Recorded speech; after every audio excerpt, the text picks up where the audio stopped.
Pessoal, por fim, para terminarmos a nossa teoria geral dos recursos, precisamos olhar para um ponto bem interessante, que é a ideia do recurso adesivo. Olhem o nome disso. Recurso adesivo, e a previsão dele aparece no artigo 997, parágrafos 1º e 2º do CPC. Primeira ressalva importante: nós não estamos falando de um novo tipo de recurso, ok?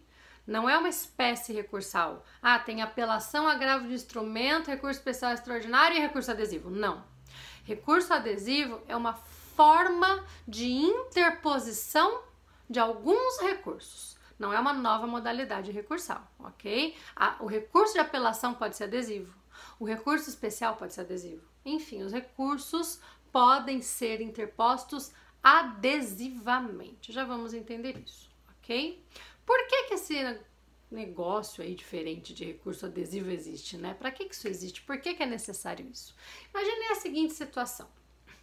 Vamos voltar lá para o nosso exemplo basiquinho. Depois, na hora de resolver os cases lá no final da aula, a gente requinta um pouquinho essa análise para fazer a análise de caso. Vamos começar do básico. Ação de dano moral e dano material. Sempre essas, né?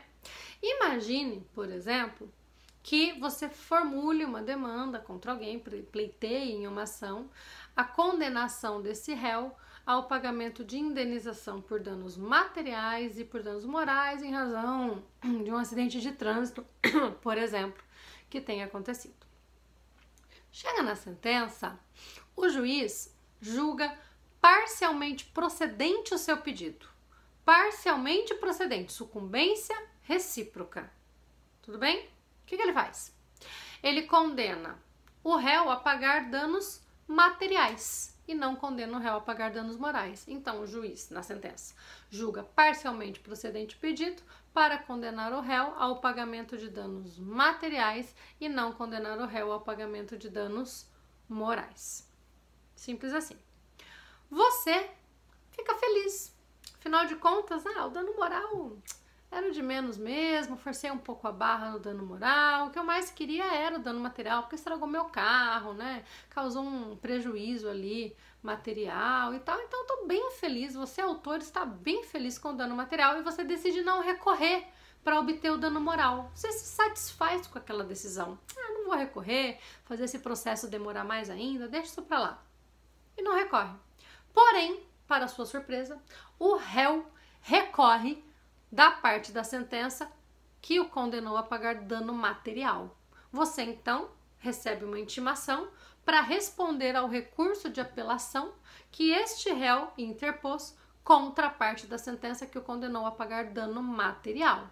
Quando você recebe aquilo, você diz, mas espera aí, se ele vai prolongar aqui o processo, se ele vai obstar a formação da coisa julgada, se ele vai levar esse processo adiante, então eu vou aproveitar e também vou recorrer para pedir o dano moral. Eu estava bem feliz só com o dano material, mas já que ele quer tirar o dano material também vou recorrer do dano moral. E aí você decide fazer duas coisas. Você responde o recurso do réu na parte em que ele recorre do dano material, mas também interpõe um recurso seu com relação à parte da sentença que não condenou o réu, ou seja, que julgou improcedente o seu pedido de dano moral. Como que você faz isso? Você faz isso por meio de duas petições.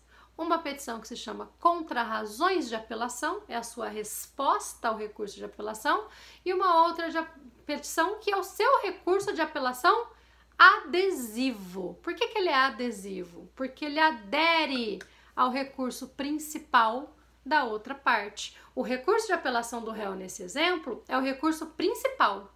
É o recurso que foi interposto no prazo de 15 dias da intimação da sentença. Você não recorreu, você ficou na sua. Porém, o réu decide recorrer nesse prazo de 15 dias.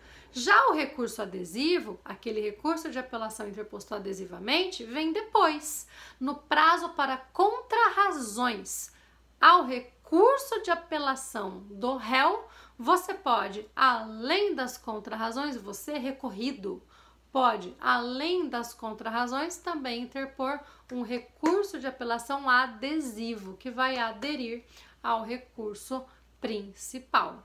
Tudo bem?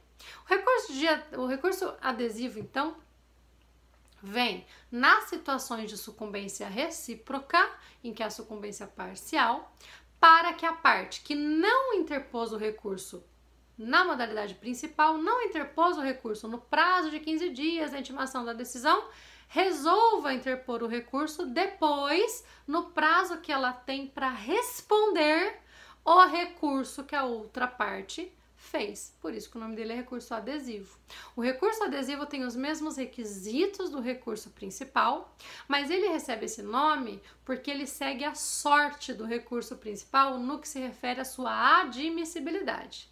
Significa dizer que se por um acaso, nesse exemplo que nós demos, o recurso do réu não for conhecido por alguma razão, o recurso adesivo também não será conhecido. Se o réu esqueceu de juntar o preparo e não regulariza o preparo, o recurso dele é inadmitido, o recurso adesivo é inadmitido junto. Se o réu recorrente decide desistir do recurso de apelação principal que ele fez, o que acontece com o adesivo?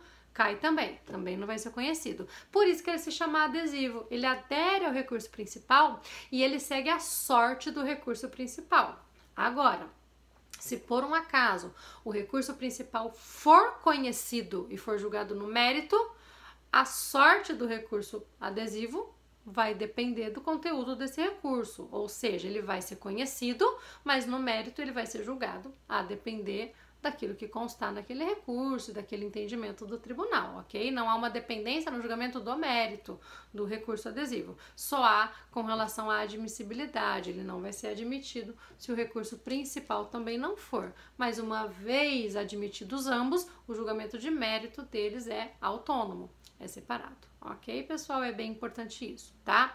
Tem algumas questões muito interessantes que dizem respeito ao interesse recursal ligadas a recurso adesivo, a possibilidade que alguns autores levantam de um recurso adesivo eventual, condicionado. Depois nós vamos discutir isso na nossa aula, nós não vamos falar isso agora, ok? Em suma, o que vocês precisam entender é que o recurso adesivo é uma forma de interposição de recursos, de alguns recursos.